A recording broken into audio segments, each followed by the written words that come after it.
Welcome back. Actor and comedian Bob Odenkirk is one of Hollywood's most beloved stars. He's a four-time Emmy nominee for his starring role in Better Call Saul and shined on the beloved Breaking Bad, and now he's sharing his story. It's a new memoir. Comedy, drama. Bob, good morning. How are you? Hey, I'm good. I'm just happy you're here in this chair. That's so nice of you to say. We were talking about how you call it a heart incident. Well, I want to just speak about it properly. Yeah. Heart doctors tell me that what I had was a heart incident, not technically a heart attack, but I don't know what the difference is. I was turning blue and not breathing, and my heart was arrhythmic, and it needed to get back to a rhythm. I don't really understand how it works, but I just know that I wouldn't have survived if... Where did it happen, and how... I was in the studio shooting Better Call Saul, our final season, which is going to premiere on April 18th, and it's going to be great if you're a Better Call Saul fan. Yeah. I can't wait for you to see this, but we were shooting a great scene, me and Ray Seahorn and Patrick Fabian and some other people. Yeah. And we had gone off to our waiting area, and luckily I stayed in the area with the other actors, because if I'd gone to my trailer, I wouldn't be here right now. Oh, my God. So I went down, and they set up the alarm, and people came out, and Rosa Estrada, our health officer, was a medic who served in the armed forces for a tour, and she came out and started CPR on me and saved my life. Did some people have epiphanies after something like that? I'm having a very slow epiphany. Yeah. Even right now. Yeah. And the epiphany was simply that my life is pretty damn great. Oh, great. And I should appreciate it and the people around me. Honestly, that's, you know, I think people do have epiphanies when they have a near-death experience. And oftentimes it's, I have to change something, you know.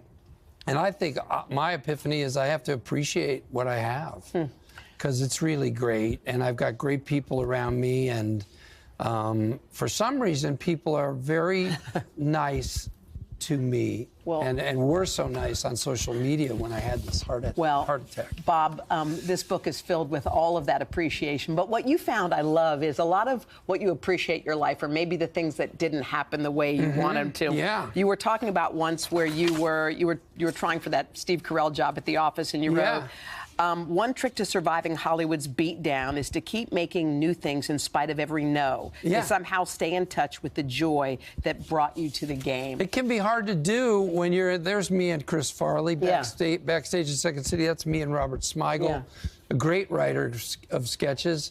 And my agent, R.A. Emanuel, now a world beater, amazing guy. So how did you pick yourself up when there was a swing and a miss like that? You know, I always had a weird faith in this business that if you came to it with a fresh idea, that you'd get a hearing, a chance. And it's really true. I mean, showbiz loves new faces and reinvented, you know, characters and faces. So I think it's just been a great business, and I just believed even in the hardest moments, the sense that I had something to offer if I just was patient and set to writing, which is how I started as a writer. Well, as a writer on SNL, you wrote one of the most famous sketches, Living in a Van Down by the River, the Chris Farley sketch. Motivational speaker, yeah. That was to die for. It's one of those that lives on and on and on. Just real quick. It's one of my favorite things I ever did in showbiz. Really? My daughter asked me once, what's your favorite thing you've done? And I said it was doing this sketch at Second City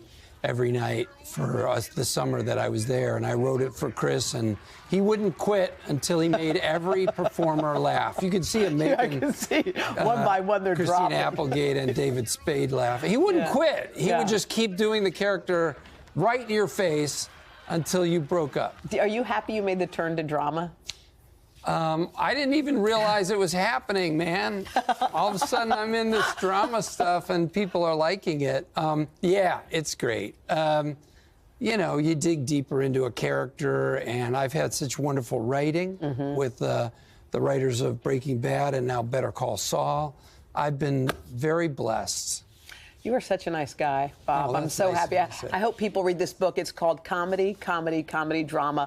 It's full of not just stories about the business, but also stories about your life. And I think a lot of people are going to enjoy them. And also, if you're starting out in the business and you're wondering, can I take a crack at this? This book is definitely for you. You can find more of it at today.com/shop. Bob, thank you so much. Thanks. Hey, thanks for watching our YouTube channel. Find your favorite recipes, celebrity interviews, uplifting stories, shop our favorite deals, and so much more with the Today app. Download it now.